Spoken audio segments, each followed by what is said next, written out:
நீங்கள் ஒரு ஒர்க்கிங் உமனா ஈஸியாக ஏதாவது லன்ச் ப்ரிப்பேர் பண்ணணுமா? அப்போ வாங்க இந்த ஒன் பாட் சாம்பார் சாதம்க்கான ரெசிபி உங்களுக்காக. ஃபர்ஸ்ட் ஒரு பவுலில் ஒரு கிளாஸ் ரைஸு, 3/4 கிளாஸ் பருப்பு தண்ணி ஊற்றி ஊற வச்சு பக்கத்தில் வச்சுக்கலாம்.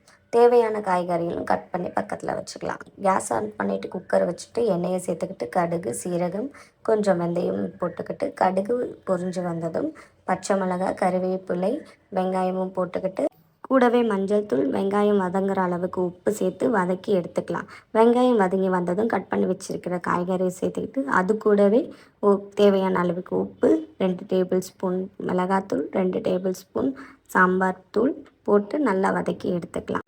இந்த சாம்பார் தூளுக்கான ரெசிபி வேணும்னா கமெண்ட் பண்ணுங்கள். காய்கறி வதங்கி வந்ததும் கூடவே ஒரு கிளாஸ் அரிசிக்கு 3 கிளாஸ் தண்ணி ஊற்றிட்டு கொஞ்சம் புளி தண்ணியும் ஊற்றிட்டு நல்லா கொதிக்க விடுங்க. தண்ணி நல்லா கொதிஞ்சு வந்ததும் ஊற வச்சிருந்த அரிசியும் பருப்பும் கொத்தமல்லியும் ஒரு துண்டு சின்ன வெல்லமும் சேர்த்து நல்லா கொதிக்க விட்டுட்டு ஒரு 5 விசில் போட்டு எடுத்துக்கணும். சுட சுட சாம்பார் சாதம் ரெடி.